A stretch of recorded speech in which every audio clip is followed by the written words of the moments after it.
Assalamualaikum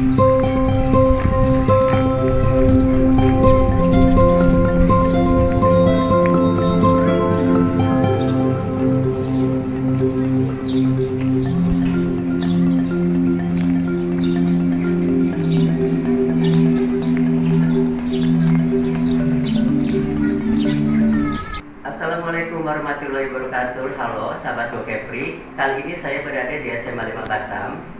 Dengar-dengar sekolah ini telah berhasil meraih nilai rapot mutu sekolah dalam menerapkan 8 standar nasional pendidikan dengan nilai 6,7, memenuhi standar untuk nasional yang diverifikasi oleh LPMP Provinsi Kepri yang langsung dilaporkan kepada Kemenbud.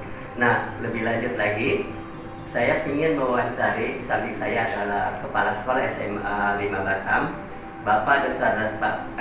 Pak Bahtiar MPD, akan menjelaskan lebih lanjut bagaimana sih upaya-upaya beliau dalam meraih nilai yang cukup signifikan ini. Silakan Pak, coba dijelaskan bagaimana biar masyarakat lebih tahu, karena mereka tahunya nilai siswa aja, sejauh ini belum tahu nilai rapot sekolah itu. Baik, jadi melalui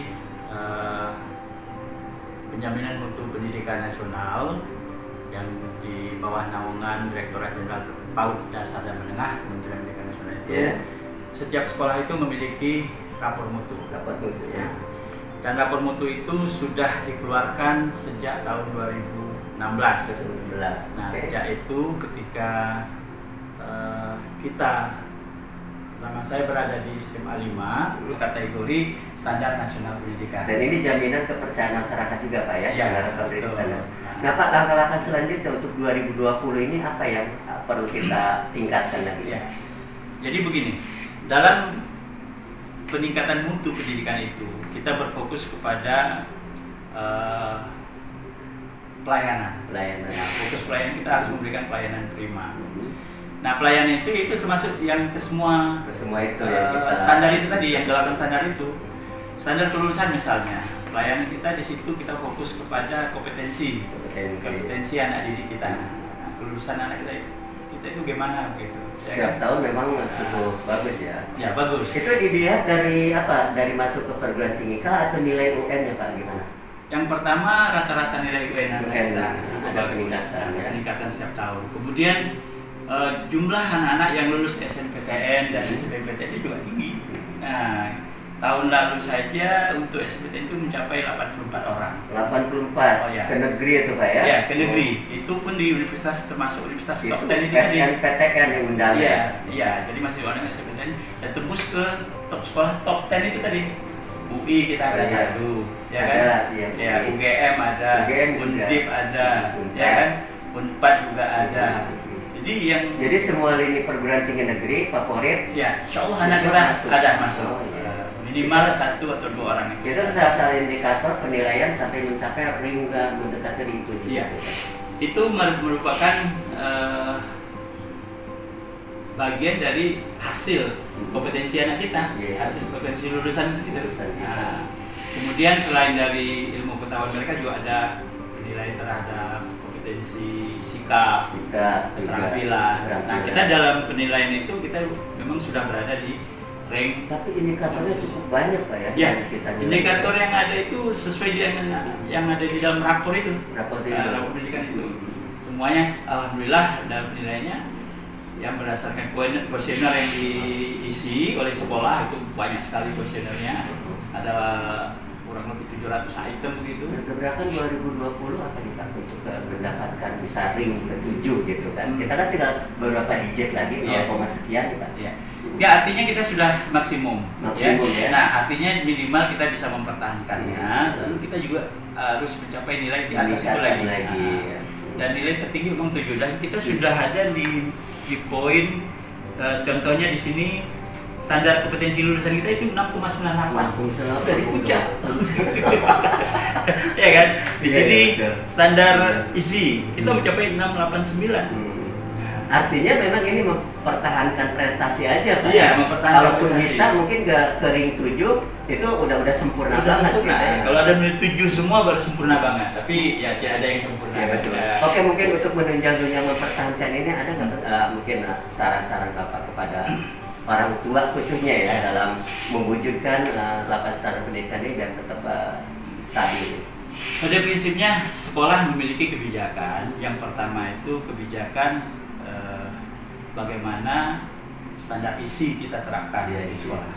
Ini artinya kita menerapkan kurikulum, ya kan, kemudian pembelajaran materi semuanya harus mengacu pada pembelajaran nasional, ya kan. Yang kedua dari standar proses. Ya, standar proses ini kita harus meningkatkan kompetensi guru, ya kan, karena guru lah yang melakukan proses pembelajaran. Jadi guru itu ya kita adakan pelatihan kepada guru kita. Pengembangan SDM. Ya, peningkatan SDM, betul, peningkatan SDM. Jadi guru kita setiap tahun itu ada minimal 1 semester 1 kali pelatihan. Oh, ya, tentang jadi tiap guru udah ada jadwalnya Pak ya? Bukan tiap guru, kita guru keseluruhan. Keseluruhan. Kita sudah masukkan dalam program peningkatan kualitas guru. Internal atau eksternal biasanya? Internal. Kita ngadakan narasumber dari luar. Iya, kita undang narasumber dari luar. Kalau kita punya fasilitas aula juga yang memadai. Ya, jadi kita ada aula yang memadai. Jadi guru kita, ya misalnya dalam proses pembelajaran mereka kekurangannya apa? Nah, apa kesulitan mereka dalam pembelajaran? Apakah penerapan metode pembelajaran? Ya kan, apakah mendesain media pembelajaran, dan bagaimana mereka melakukan proses pembelajaran, itu semua kita berikan, kita datangkan pelatihnya ke guru. Jadi dasarnya ujung tombak untuk keberhasilan ini adalah dari guru Pak ya? Ya, yang pertama guru. Guru iya. Ya, yang kita usahakan SDM itu peningkatan. Ya, yang kedua itu memang kita minta pada anak itu sendiri. Anak itu harus berjiwa, bersikap belajar mandiri. Jadi ada sikap-sikap yang mereka harus kembangkan, sikap mandiri. Jadi karakter yang kita tanamkan di situ, mandiri, tanggung jawab, ya kan, jujur, disiplin. Nah, mau tidak mau itu mereka harus belajar itu. Harus belajar. Ya, disiplin contohnya. Kita jam 7 sudah ada di sekolah. Nah, jam 7 sudah masuk, guru sudah ada di dalam kelas. Nah, kita tidak ingin anak-anak bermain-main lagi. Ya, kalau di luar ya kita lakukan panggilan orang tua.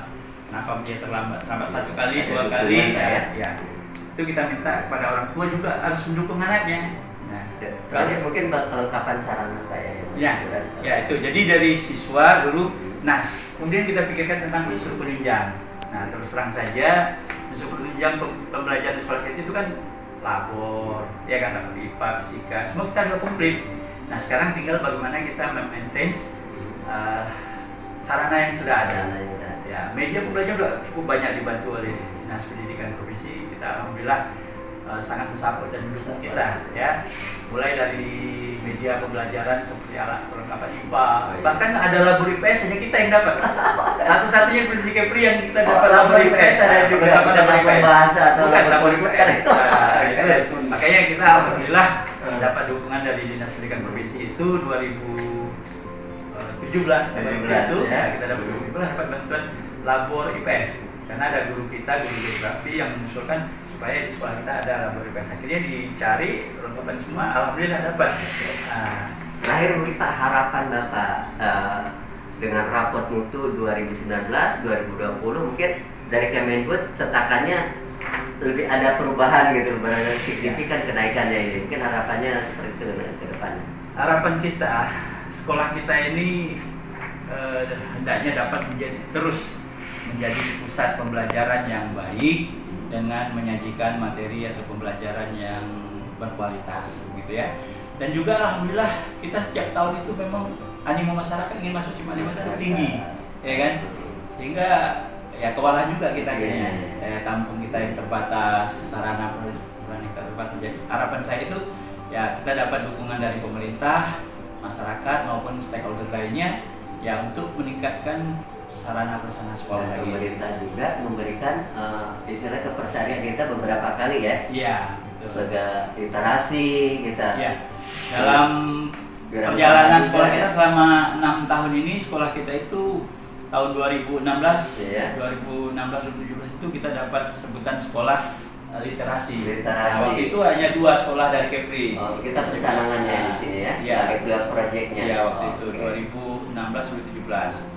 Jadi kegiatan waktu itu dan kita jadikan hari literasi sekolah. Oh iya. Nah, untuk sekolah itu ini nanti 10 November. 10 November.